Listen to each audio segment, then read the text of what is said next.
Well, it's now 10:30, and that means it's time for brainstorming the human connection. My name is Lawrence Diggs, and this program is brought to you by the South Dakota Humanities Council. I am your, I think, oh, seems like somebody's mic is on. If you have your mic on, would you turn it off until we get around to the part where we're including folks? But at any rate, this is an interactive program, and my job is really to have a conversation with our guests, but it's just not between the guest and myself. We want you to be an equal partner in this conversation. It depends. This program depends on your interaction. You can get out of it what you put in it, as they say. You'll get more out of it if you participate.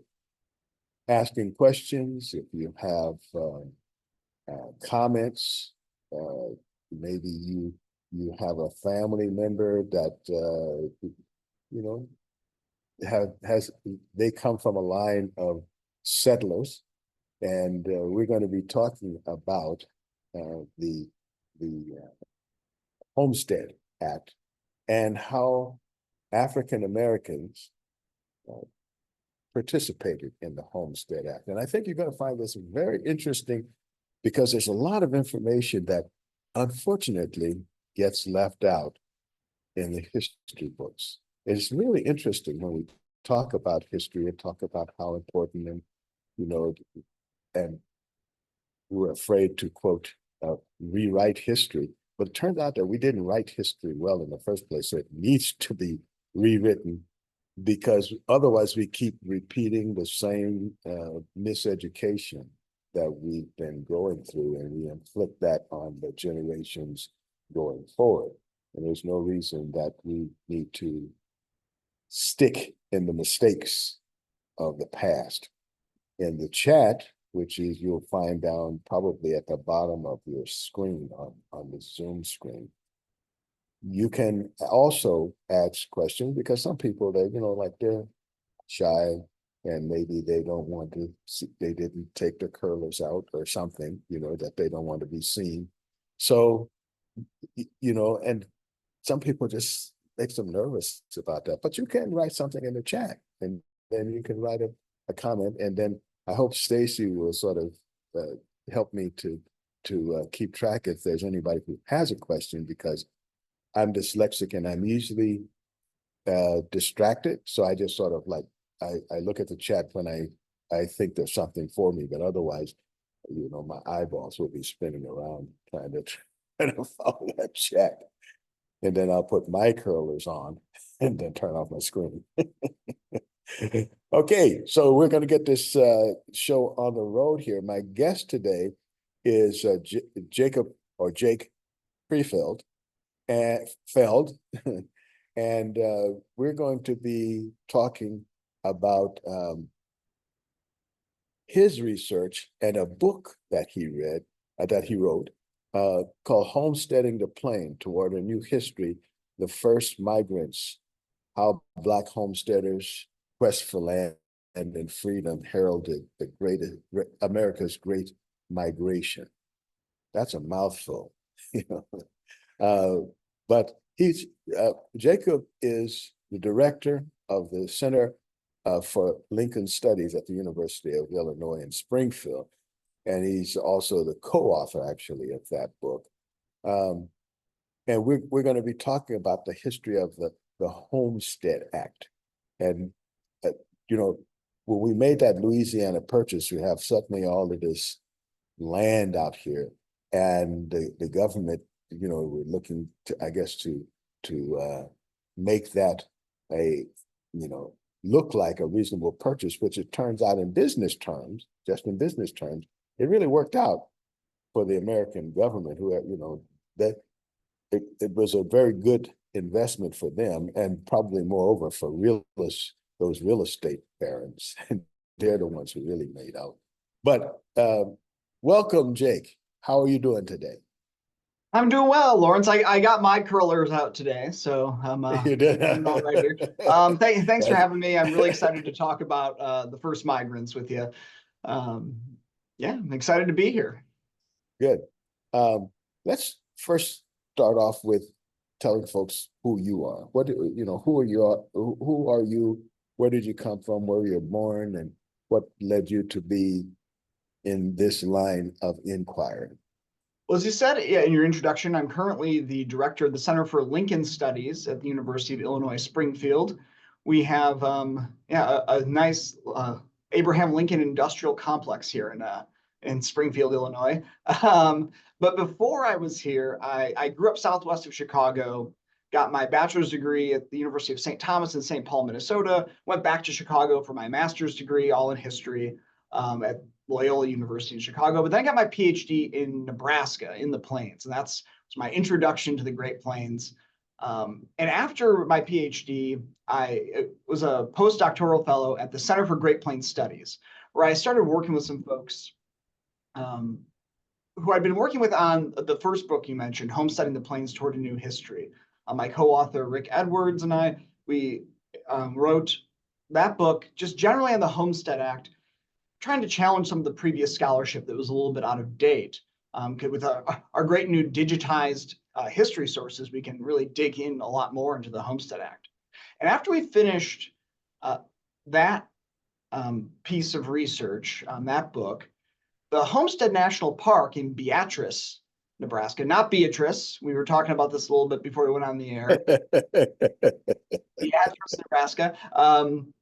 They came to us and said, we really appreciate the work you're doing in the Homestead Act. And we realize we tell a really white story about homesteading at the park. And we know there are Black homesteaders, and we're wondering if you might do some research on this. And so Rick and I said, yeah, we thought we'd dig in and maybe get an article, maybe two articles out of it. And as we started digging in and doing more research, we realized there's a much larger story there than we thought at first. And so hence we have the first Migrants, how Black Homesteaders' Quest for Land and Freedom heralded America's Great Migration. And so, yeah, so getting into that research, we knew there were a couple Black homesteader communities. We started researching into what very little had been written on those, mostly about the towns that serviced the homesteaders. And then we started searching for more Black homesteaders, which is a really difficult research task because the bureaucracy in the federal government wasn't the same as it is now. It was not like homesteaders would go up and check a box for race and gender. So like a white homesteader would appear the same as a Black homesteader. There's no way to tell them apart. So my research assistants and I went through Black heads of household in the census and cross-referenced that with the general land office records. And then we had to see if any of those people had homesteaded. And then we had to double check to make sure there wasn't a white guy with the same name living in the same area. And then we developed this really large data set of Black homesteaders that really helped us do this work. Mhm. So that's very interesting, a very interesting pin on the board that many people did not really, they didn't identify by race when they went through these things. I mean, there was no way to keep track of it. But that brings up a point that I heard, and maybe you can correct my impression of this. I was under the impression that there was some kind of prohibition for African Americans to own land west of the Mississippi. So is that not really a thing? No, it's not. And you see laws like that. I mean, east of the Mississippi, you see laws like that popping up before the Civil War. Like as Black Americans get land and get access to citizenship in some of the states of the old Northwest Territory, you see states like Illinois start passing Black laws that restrict African Americans' rights. But yeah, west of the Mississippi, as it's organized into states, um, I mean, there's never a blanket prohibition as far as I know. And after the Civil War, it's sort of wide open. There's at one point during the Civil War when Abraham Lincoln, who's thinking about what post slavery might look like. And he's still sort of toying around with this idea of colonization, unsure if the United States can exist as this biracial nation. He sends one of his government agents to representatives from, I think, Colombia and Brazil to say, oh, maybe we could send some of our newly freed Black folks down to you to colonize. And they asked this person, they said, well, why wouldn't you colonize them in your Western territory? And writing back to sense that I really didn't have a good response to that. And the Homestead Act that isn't necessarily passed just for African Americans to homestead in the West. The 1.6 million homesteaders homestead. The majority of those folks are white homesteaders, but there are tens of thousands of Black Americans who look at this opportunity and say, yeah, that's for us. That's for us, yeah. What I found is interesting too is how they would know that these opportunities existed. I mean, maybe you heard about homesteading, but homesteading was really a kind of a new thing altogether, wasn't it? I mean, for everybody. So how did the information to get to those folks in such a way that they can say, okay, we're going to go and we're going to get this land, and basically here's what it says on the paper, but it doesn't tell you like how many shovels you'll need and like, you know, like what kind of ground it is, what's the temperature like, you know, like what, you know, are there any roads? And if there are no roads, like what kind of wagon and where would you get that wagon? What kind, all of the infrastructure to make that move. Somehow it wouldn't seem like newly freed slaves would have access to that, but apparently I'm wrong. Yeah, and really they don't, freed people don't start going west until, in large numbers, until the 1870s. The Homestead Act is passed in 1862, goes into effect in 1863. But then as Black Southerners look around them and say, yeah, we're citizens now, but we didn't get any land reform, right? Afterwards, they were hoping that maybe some of this confiscated plantation land from these traders who've been fighting a war against the federal government for years, maybe that'll be redistributed to us. And Andrew Johnson, after Lincoln's assassination, it really sort of betrays that trust. I mean, Andrew Johnson's probably Abraham Lincoln's worst decision to making him vice president. He really betrays that, hands the land back to the traders, the white Southerners, and finally, Black Americans look around and say, there's opportunity in owning land, and where are we going to get that opportunity? And that's when they start looking west, and they find out about it in a lot of different ways. A lot of times it's boosters from these states. When Nicodemus, probably the best known Black homesteader community, is settled, there's a white land developer who's thinking like, I need to get people into this area so we can develop this county. And maybe I can convince folks from Kentucky to come up to Kansas and live in this town. I'll sell them town lots. He wasn't even thinking really about homesteading, but you could homestead in the land nearby. And so he sends some folks down to try to convince these Nicodemus folks to come to Kansas. And so they've got this handbill they hand out, and the handbill promises all sorts of wonderful things. Like Nicodemus has mercantile industry, it's got a church built already, it's got a school. There are wild horses out here that they're so easy to tame. You can just walk up and you can put them to work on your land. And so that was really exciting, these promises that W.R. Hill, this land developer, makes. And so at first, over 300 people gathered at a train station one night near Lexington, Kentucky, with all their worldly possessions, women, children, livestock. Different agents for different train lines are shouting at them trying to lower their prices to get them to take their line. They finally get on the train and it starts moving around midnight. They have to change trains several times along the way, shivering in the cold train cars. And when they finally get off at Ellis, Kansas, they have to walk miles miles more. And they find out after getting there that none of this is true. Like there isn't really much at this town site. There's no mercantile industry. There aren't even houses built yet. W.R. Hill, the land agent, has to flee for his life. And he comes back when cooler heads prevail. A lot of these folks who show up turn around immediately, but more of them stay and sort of make a life on this land. And the land is shocking too. I think you mentioned this, like the terrain is different. They're used to verdant hills in Kentucky, trees.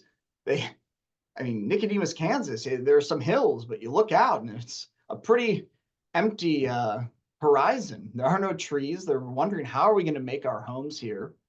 And then the next group that shows up, actually, and this is probably one of my favorite stories.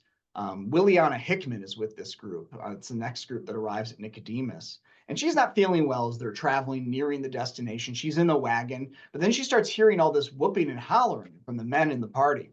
And she turns to her husband and says, well, what's all the commotion? And he says, there's Nicodemus. And she remembers, she said, I looked with all the eyes I had and said, where is Nicodemus? And he was pointing to chimneys coming out of homes dug into the side of a hill. And he said, there is Nicodemus. And she just began to weep. So yeah, it's, there's a lot of pooling resources at first if you travel with a larger group of people, borrowing each other's tools. Nicodemus, they got help from nearby white settlers who had oxen that could help. Early on, they arrived actually too late to plant that first year. And so they actually had to rely on some Osage Indians who were coming back from their hunt, sharing their food as well, which is an incredible story too, right? Because, I mean, they're looking at these people on the ones. Can you fill out that story for us? Because, that is an incredible story. And I'd like you to fill that story out if you don't mind. Yeah, so that story in particular, like the Osage Indians, it's I think emblematic of a larger thing that's going on in the Great Plains, right? It's this homesteading process is this incredibly optimistic program. It's one of the most important social policies in the history of the United States. It's the federal government saying, if you come to the Great Plains, you can claim 160 acres of land. That's the size of Disneyland, or like 120 American football fields, if that's better. We're really not a society that thinks in acres anymore, but if we got mostly South Dakotans on here, I think you think in acres more than a lot of folks. But so it's a lot of land. And if you stay on it for 5 years, make improvements, farm, build a house, it's yours free and clear. It's a law that allows more Americans to take part in the nation's wealth. But the paradox of that is that it's built on the dispossession of Native Americans. How do we deal with that? And you have stories like this of Native peoples who are helping starving homesteaders, which is an incredible act of charity and heartbreaking at the same time. Yeah, I think it's that paradox of the Homestead Act we need to keep in mind as you study this history. Mm-hmm. So, but I was kind of caught off guard with the story because I didn't know, like, well, how do people know? Okay, there's these people over there and they're starving to death. I mean, it's not exactly like in the city where you sit out on the sidewalk, or you can call up people and say I'm hungry or something like that. Well, that's true. The story just seems like incredible that these people are, they must have some other kind of interaction that's more routine, can I say? Right, yeah, and it's unclear how that interaction takes place. They just happen to be going by one of the homesteads, or that the smaller town of Nicodemus doesn't have, mercantile industry, but they start to develop a smaller town. They wander by, but Nicodemus folks in that first year realize that we might be in some trouble here, and they start sending out agents to different states trying to get some charity to help keep the colony on its float, on its feet those first couple of years. So yeah, I'm not actually sure how the initial connection is made. The way the story is told to me is that it's like it seemed like luck that they happened to be passing by one of the homesteads, or that town. Yeah. Mm. Well, maybe it's one of those kind of things that we'll never know the exact transaction of like what happened, but it's important that we put a pin in that and understand the depth of that story. That here are people who have been dispossessed, and whole groups of them, not just one person or one family or one tribe, whole groups of them have been dispossessed, and they help, some of them anyway, help the people who are not necessarily who dispossessed them, because a lot of these people, they had no idea. It's just somebody told them, hey, there's some free land, and they showed up. So they have no idea what the backstory is. I think that's But a really good point too. Yeah, it's vulnerable people showing up to claim this opportunity, not actually doing the dispossessing, right? Because the dispossession is happening before the land goes up. Not true in some parts of the nation, and there's some yeah, parts sure. on reservations in South Dakota, for example, where they open up, right? The Dawes Act ends up declaring a lot of native land to be surplus after settling native folks on 160-acre plots. And the surplus land is then sold. So the homesteaders up there can claim the 160 acres through the homestead principle, but then they have to pay money that will be held in trust for the tribes. And then that money is mostly spent away and embezzled. Yeah. Yeah. So that's a much more direct dispossession in some parts of the country. But yeah, that's something important to keep in mind. Yeah, the dispossession happens long before the homesteaders themselves arrive in a lot of these situations. Sure. So tell us a little bit about this Homestead Act. What was it and why was it enacted? Yeah, so the Homestead Act, it has this long history. And I think you could really trace it. You mentioned the Louisiana Purchase. You could trace it back to Thomas Jefferson, right? Who has this agrarian vision for the country that we're going to settle. He's thinking we're going to settle a lot of white folks on small farms across this country. And it's going to be this empire of liberty, as he always termed it. There's always battles in the early republic about what to do with this land they have. Early settlement like really privileges a cash sale model, because the thinking is, oh, we have this land. It's the one resource we have. We can make money off this. We can fill the treasury by selling this land. But as you get into the 1840s and 1850s, particularly the Kansas-Nebraska Act, which attempts to repeal the Missouri Compromise and possibly extend slavery into the entire country, you get a lot of support from both Northern Democrats and Northern Republicans, like a fusion that starts to, it's another one of these issues that starts breaking the parties apart on sectional lines. They think if we can settle folks on 160 acres quickly and give them free land, not only can that be more profitable than cash sales, because not only is a homestead an opportunity, after that 5 years and they have land, suddenly it's taxable land, right? It's productive land. Not only is it productive, but it also stops the extension of slavery. If we don't allow Southerners to buy up large plantations of this Western land and bring their slaves on it. And so that's one of the reasons, and people support the Homestead Act for a variety of reasons too. Some folks thought maybe it will hasten Indian removal, right? It'll stop the conflicts we're having out there, is how they often framed it. Other folks just like the idea of this opportunity, right? And some saw it as a solution to the problem of the working class. We forget sometimes how different the 19th century is than the place we live in. Like the working class is this new thing that they're dealing with, this problem. These people Yeah, who are sure. wage labor their entire life. It's like, but they're never going to be independent. A solution to this problem would be to send them to farm, which is not, I mean, if you're an Irish guy working in a mill or something, you're generally not going to go out and homestead 160 acres. But that was the thinking. And so for a variety of reasons, they're finally able to pass a homestead law through Congress in 1860. That one is vetoed by James Buchanan, who sympathizes with the South. But once you've removed most of the Southern opposition from Congress after secession, the new Congress is able in 1861 to pass a law pretty quickly after they meet, and Lincoln signs it into law in 1862. And so, right, yeah, so there is this piece of the law in 1862 where there's a lot of contingency, where this is going to stop the extension of slavery. They don't know. In 1862, they don't know that the North is going to be victorious. They don't know if there's going to be two nations. One founded on the idea that all men are created equal, one founded on the opposite principle.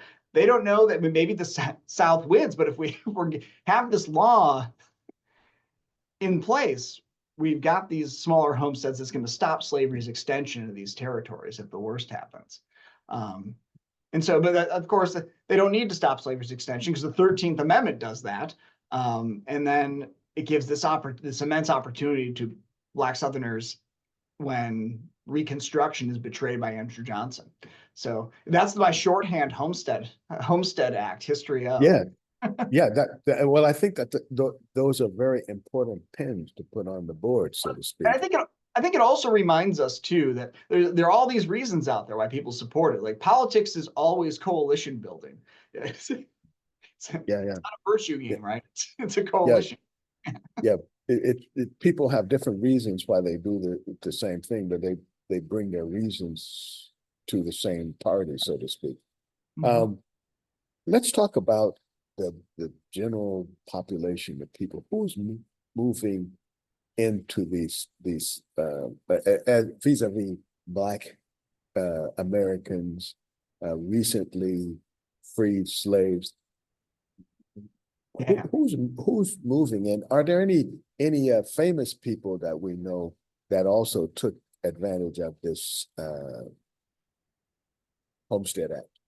Yeah, there are. The funny thing is, like, the two real famous examples I have, they're like not as successful homesteaders. But in general, it's usually folks from the upper South, if they're coming from the South. Most of the Black homesteaders we studied came from the South, and that's mostly those Kentucky, Tennessee, Virginia, mostly because, I mean, they're sort of closer. You don't have to travel as far. And some of the crops you're growing might be the same rather than the Cotton South.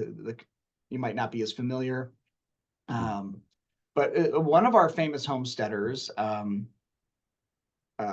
George Washington Carver, who's a name we know, not for homesteading, he comes from Missouri. At the age of 13, there's a family leaving for Kansas, and he says, "Oh, that sounds like an opportunity." So he goes with them to Kansas. Is there Disneyland there? Right, yeah. Right. Click your heels 3 times. Yeah, exactly. It's in Kansas now. And he finds ways to get an education while he's in Kansas, and eventually befriends a lot of his white neighbors. And unlike Nicodemus, he's not homesteading around a larger Black community. But he ends up claiming land through the Homestead Act and forming this sort of tight-knit community with these other bachelors who are claiming their homesteads. And his homesteading venture sort of fails. Like, he leaves, he ends up commuting his homestead, which is something you could do if you had enough cash on hand. And so he earns money and proves up early by paying for his land after a few years, and leaves. And he ends up at the Tuskegee Institute, right? He pursues his education, but this was always the issue with Carver on his homestead. He's like trying to homestead, but also, like, him and his friends would go like look at rocks, and he'd come back with all these specimens and be really into geology for a little while. And then suddenly he'd start like a literary club. And again, if you're a Disneyland of land away from your nearest neighbor, it takes a lot to get a literary club together. And so he's doing all these other pursuits that probably don't help his farming that much. And so he ends up selling out his land and moving on. But I mean, he stays, right? He doesn't abandon the science, right? We know him for his crop science. Right. Yeah, go ahead. So I was going to say, it sounds like he had created a kind of a science club that was kind of his early university in a way of like self-study, or was there an institution behind him? How did that work? Once he leaves his homestead, he ends up pursuing his schooling at a couple different places. But yeah, on the homestead, yeah, it's this group of guys he gets together with, who are all like just interested in literature, geology, and part of me wonders how much Carver's innate curiosity is driving his interest. Like, Sure. if you've ever been part of one of these societies, if you have a really excited leader about this stuff, it's hard not to catch some of that excitement. But Yeah, yes, exactly. he's always more interested in the intellectual process than he is in the actual, building a sod house and uh, Well, farm. I want to get back. I want to get back to to this conversation, but I want to take a break here to see if any of our esteemed panel here, of which there are quite a few, if any of you have questions or comments, or in some way want to become part of this conversation. Raise your hand or turn your mic on. Okay, go ahead, Janet. Yeah, I was just thinking about, once the Civil War was over and there were, freed slaves or freed Black people or escaped slaves that had fought for the North. And then so that's one aspect of, were they part of the group that maybe had the courage or had and certainly knew about it because they were part of the federal government's putting out stuff. And so there's them, and then and then there's always this talk about, not talk about, but the Black cowboys, right? Mhm.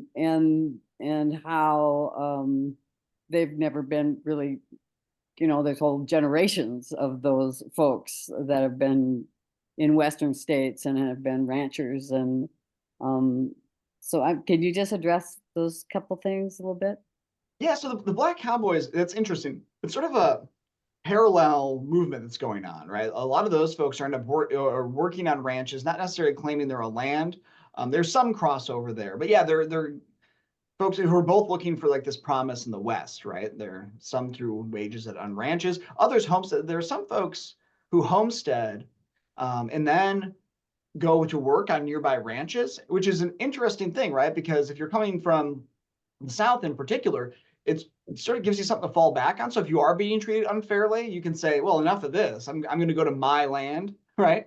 I don't need to be treated badly. So yeah, that's definitely something. But I'm really glad you asked about Civil War soldiers, because a lot of the Black homesteaders who are men have fought for the Union.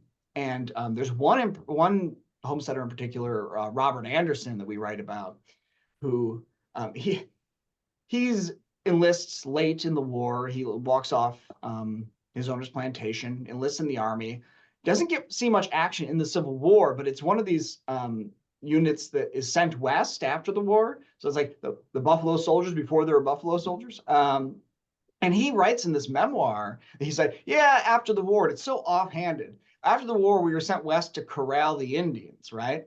And when you think about this, like, he's just gone in a period of a couple of years from being a commodity, essentially, right? And a person who's owned, to then fighting for an army that's dispossessing people of their land, for this nation where he had no rights a few years ago. And then he's going to become a landowner because he stays west. And well, he actually goes back to Kentucky first and says, this is a bit chaotic. There's not enough reform going on. Then he goes west and claims land in Nebraska. And in the span of a lifetime, like a lot of the folks in our book, he goes from being owned to becoming a landowner. And that's, yeah, the case. And that's one of the more powerful things, was discovering these folks who had fought in the Civil War. Especially when we were going through those census records, cross-referencing them with the homestead records, and then you'd find someone who was a Black homesteader, and then you'd do a bit more digging, then you'd find their military record, and you'd see one person we found, Henry Wilson. He walks off his owner's plantation in Missouri to go fight in the first Kansas regiment, which is one of the early Black regiments that forms. And then we sort of lose track of him after the Civil War. And then he pops up again in Wyoming, claiming 160 acres of land. And it's just powerful, these stories that, I mean, had been missing in those records. Brought him back we're able to bring him back to the surface. Yeah, it's a really good question.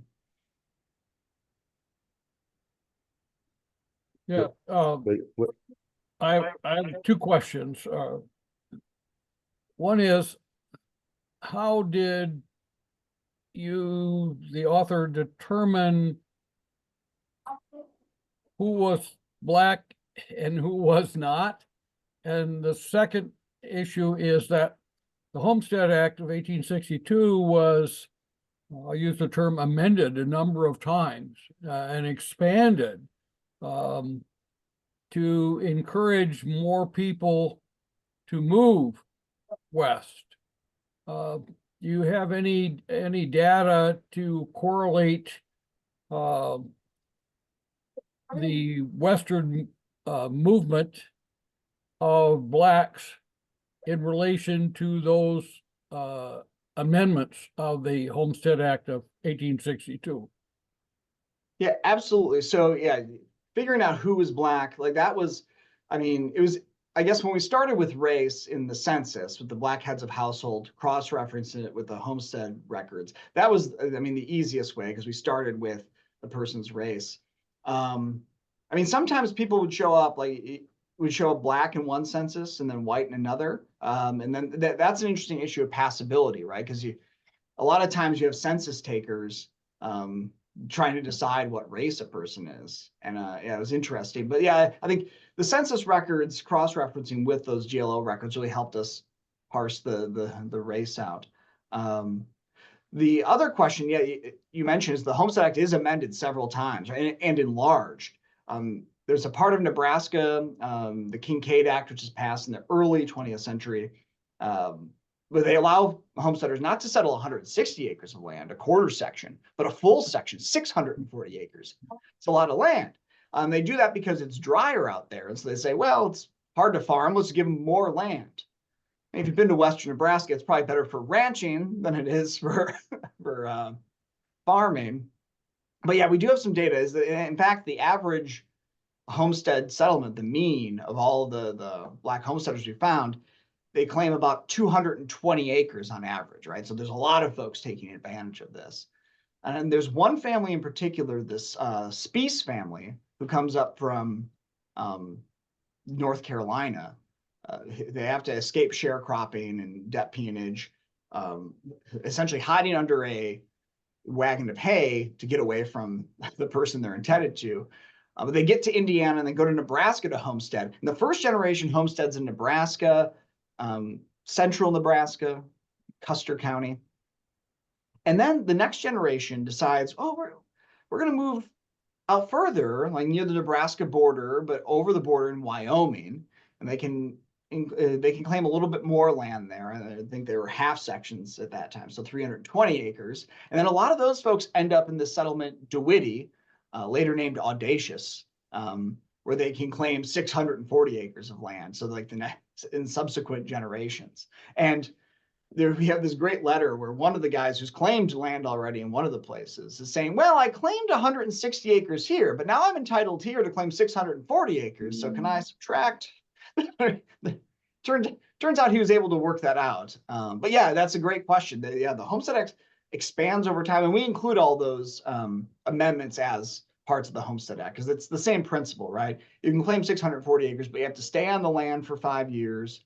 Later, they reduce that to 3 years. You have to build improvements on it. But yeah, so yeah, the average claim, or the average amount of acres our Black homesteaders got in the study was about 220 acres. Larger than Disneyland. Thank you. okay, so was there anybody else? Did I miss anybody? I have a comment. Okay, go ahead, Jen. So I'm originally from Colorado, and so Deerfield, Colorado, was the Homestead Act, which was one of the largest. And so, in visiting various places, I was wondering, had any of those places to date or been considered to be somewhat marked, like as you travel down the highway and you see a marker that says a history marker. And so as you began to list off the names of Nebraska and Iowa and South Dakota, are there any land markings, and most of them are abandoned by now, but that indicate at one point this was a Homestead Act of African Americans, of that marker indicating that? Yes. So I guess the most prominent one is Nicodemus, the one I was talking about earlier. That's actually a National Historic Site. The National Park Service doesn't run it completely, but it has, I think, a memorandum of agreement with the Nicodemus National or Historical Society.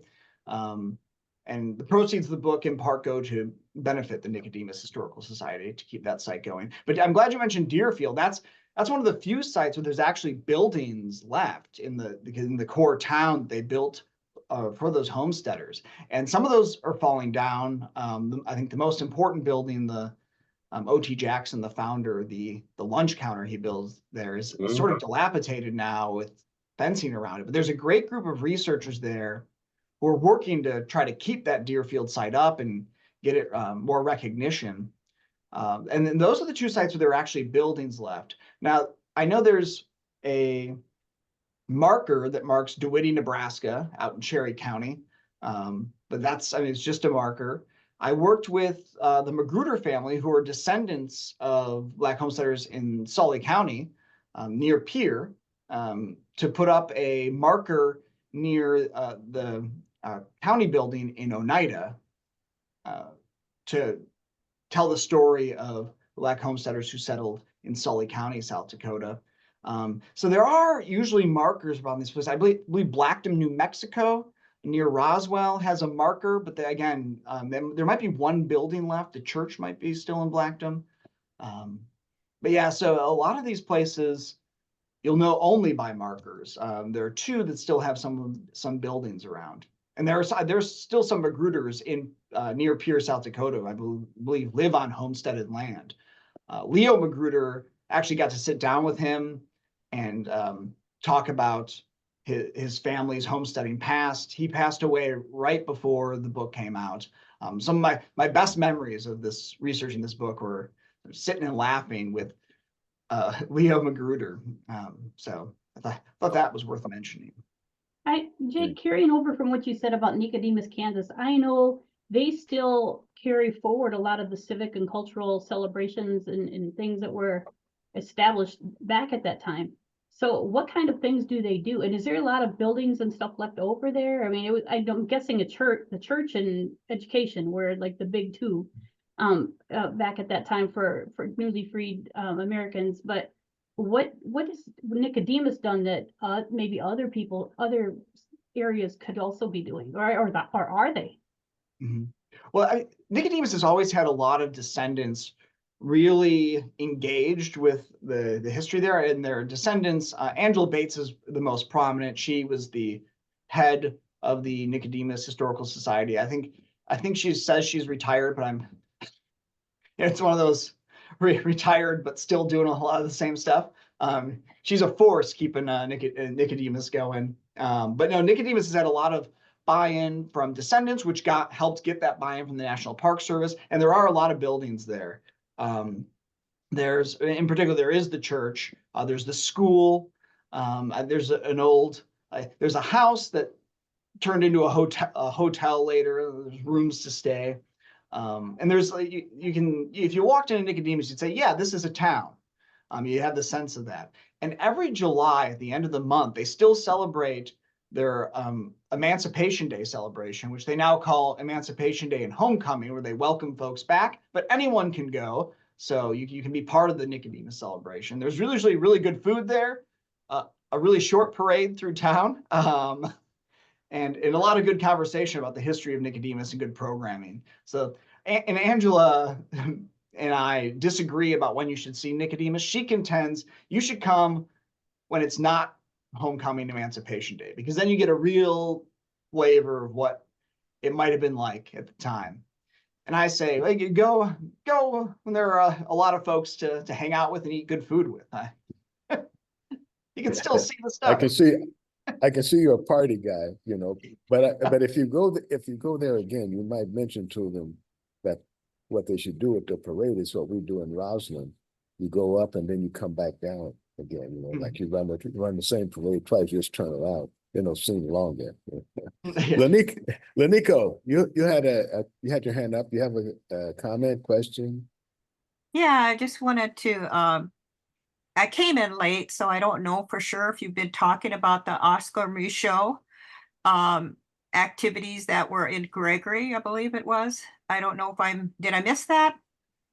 No, I was No. actually about to launch in a little bit to that right before we started doing some Q&A. So it's like you were summoned to connect me back to the idea I was getting to. But yeah, Oscar Michaud was a really interesting story. He becomes an intellectual of the Black Homesteader movement. And his story ends in the Hollywood Walk of Fame posthumously. But he leaves Metropolis, Illinois, which is not really a metropolis, but he leaves Metropolis, Illinois, and goes north to Chicago first in the early, around 1907, I believe he arrives in Chicago, because his brother has been telling him that, oh, it's a real nice, lucrative life in Chicago. And Michaud is in Metropolis. He hates farming. He can't stand working on his parents' farm. He sort of enjoys selling things at market, but he's had his fill. So he goes to Chicago, where it's the most people he's ever seen, the most Black people he's ever seen too, because the Black population of Metropolis wasn't that large. But he also realizes his brother's essentially been lying to him. His brother's quit his job. He's sort of living off his savings, spending most of his money on liquor and his really shabby apartment. And Michaud says this is not going to do.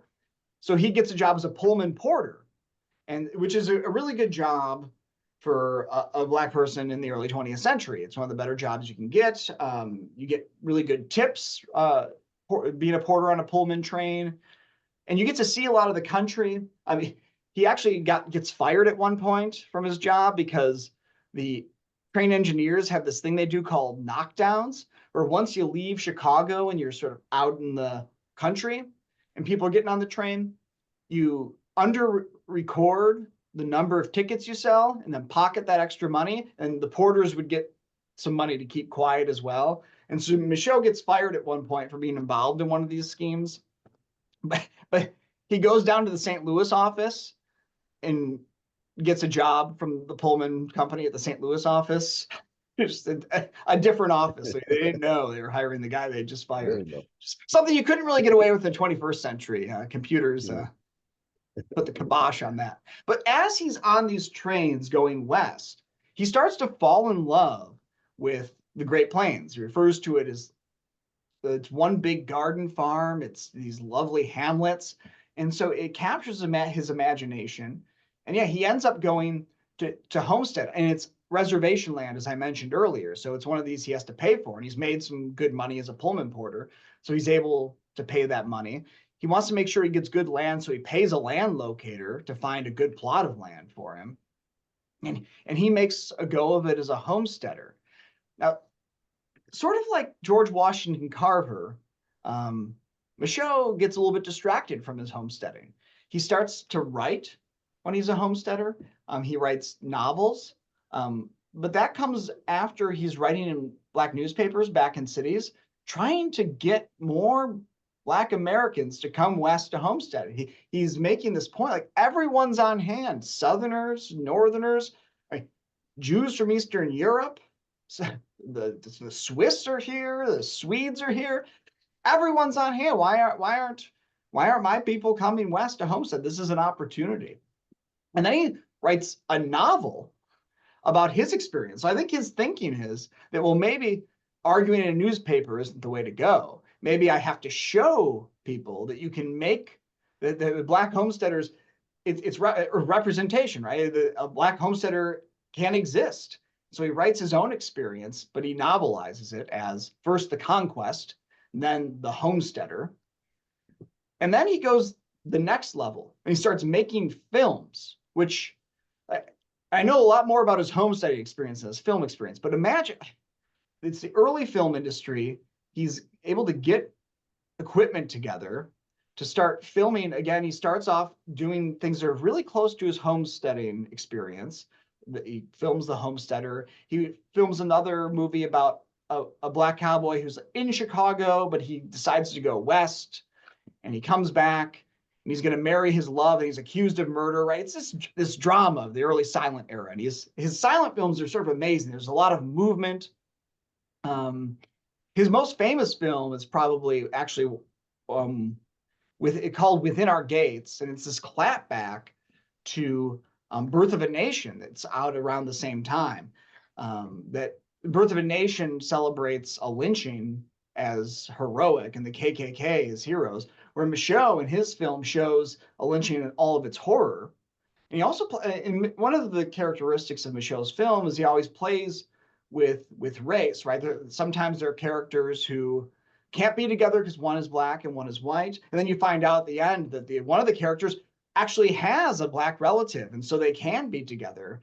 And that comes from his homesteading time. When he falls in love with a white woman while he's homesteading, he knows that's dangerous for him, and so he doesn't pursue that. But yeah, the Oscar Michaud story, which is in the book, there are a couple of other good books about Oscar Michaud. There's Betty Van Epps Taylor's book about that, which is really good, and then another book called, I think, The Great and Wondrous Oscar Michaud. I forget who the author of that one is. But yeah, Michaud's story is really fantastic. I feel like I just rapidly went through it. Yeah, but one of the pins on the board for Oscar Michaud is that when he was looking for funding, he couldn't find it in America, so he actually went to Mexico and raised money in Mexico to get one of his films done. And I thought, now that's a whole different kind of person in 1920s, or something like that, to realize that, hey, look, like. He's selling some of this stuff door to door. Like he's going to the movie houses, selling direct. He would have had to give up his homestead, right? Because there's no way you can be putting all that energy into filmmaking and writing and still farm land. Yeah. Right. That's the quintessential entrepreneur. It's like, I'll get it done. It's like whatever it takes, I'll just get it done. Leniko? Oh, I just wanted to ask if there was a film ever made about Oscar Michaud's life, because we have bits and pieces in our history and all, but as far as the story of his experience, there isn't anything that I'm aware of that has been made into a film. Yeah, I don't know if like a biopic. I think that would be an amazing story. There's a really good documentary style film on Netflix right now, I think. And I love that someone in that film made the point that Metropolis, Illinois built this sort of, I don't want to call it ridiculous, but they built this statue of Superman because, Superman's from Metropolis. And of course, there's no big statue of Oscar Michaud there. And that's the guy they ought to be building the statue of. Yeah. Well, I think there's that bio thing, the movie that you're talking about, Jake. But it seems to me that there was a movie in which Danny Glover played the part of Oscar Michaud. So and they used to have a Michaud festival here, and it seems to me that when I went to that, there was a picture, but I couldn't call the name of it right now. But there were a bunch of his pictures. But it seems like his story is so incredible. There must be, and I'm surprised there hasn't been a larger Hollywood effort to tell that story. It seemed like that's a kind of story that you could do a full-length motion picture about without too much embellishment, and it still is a fantastic picture. And he inspires people. Like Spike Lee cites Oscar Michaud as someone who he looked to as, which is, I think, Michaud posthumously, if he can see what's going on, that must make him happy, right? Because he had that battle for representation of the Black homesteader, but became a representation for the Black filmmaker and inspired future generations. Right. Well, while we're on that, and we only have a couple minutes left, but while we're on the show, can you talk to us about the Homestead Act vis-a-vis Black people and South Dakota in particular? Yeah, South Dakota. So Michaud might be the sort of most exciting Dakota homesteader I talk about. But there is this group of folks who comes in the 1880s, led by Norvell Blair near Pierre, South Dakota. And he leaves the Chicago area because his story is really interesting. He builds this small fortune in land twice. The first time, he trusts the wrong lawyer who swindles him out of his land, not learning his lesson, and his son's telling him, don't trust this other lawyer. He's swindled again out of his land. He writes this incriminating long pamphlet book about how you can't trust these Northern Republicans who claim to be our friends. But then he hears about the opportunity to homestead in South Dakota. He sends his sons up, particularly Ben Blair, to scout out land, and they end up going to South Dakota to claim land. And so I always talk about how this Black homesteader movement is a real sort of, they know they're about big business. It's a real aspirational movement. So think of some of the names of these communities: Blackdom, New Mexico, like a kingdom of Black people; Empire, Wyoming; Deerfield, Colorado, named because the land is so dear to them; and then Audacious, Nebraska. Now, the South Dakota community the Blairs found never come up with a name like that, but you can tell they're still really trying to build something. They get together with the homestead movement to try to recruit Black settlers to South Dakota, and they end up getting the Magruders. And the Blairs are just really entrepreneurial. So Mary Blair, Norvell Blair's daughter, is acting as a land agent to try to get more Black folks in the Pierre area. And so she gets up and helps to set up a deal for John Magruder, who buys a bunch of land. He comes with funds readily available. And then his siblings and then sons homestead through the Homestead Act of 1862. And that community in Pierre at its peak ends up with about 125 homesteaders. Yeah. Some folks think it might be closer to 200. I've seen numbers between 80 and 200. It seems like 125, based on the number of homesteaders that are there, is about the right number for that community. But all of these communities, the South Dakota one included, like the first thing they would do is found a school and a church. And it was and those are the most important things to these communities. The Nicodemus, one of the early Nicodemus settler, held a brand mark on his face for when he tried to learn how to read when he was enslaved. It's because slaveholders understood the power of education, but so did the newly freed Black Americans. That was going to be the way they make it in the future. And that held up. Talking to descendants of different communities, particularly the South Dakota community, schooling was always really important.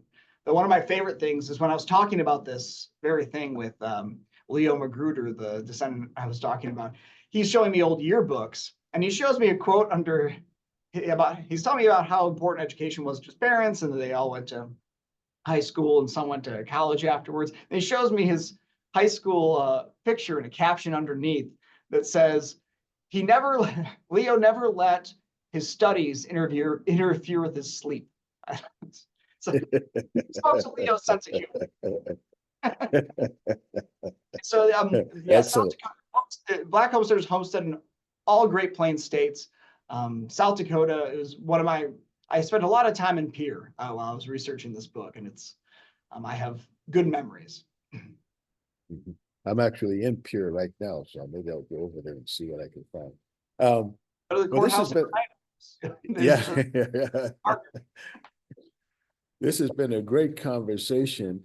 Any last impressions, stories that you think just really pop out and we should not leave this conversation without covering in the last 30 seconds or so we got? Well, I mean, for my part, I think this story is really important. I think it changes the story of who settled the Great Plains. It shows us just how diverse the Great Plains were during this period.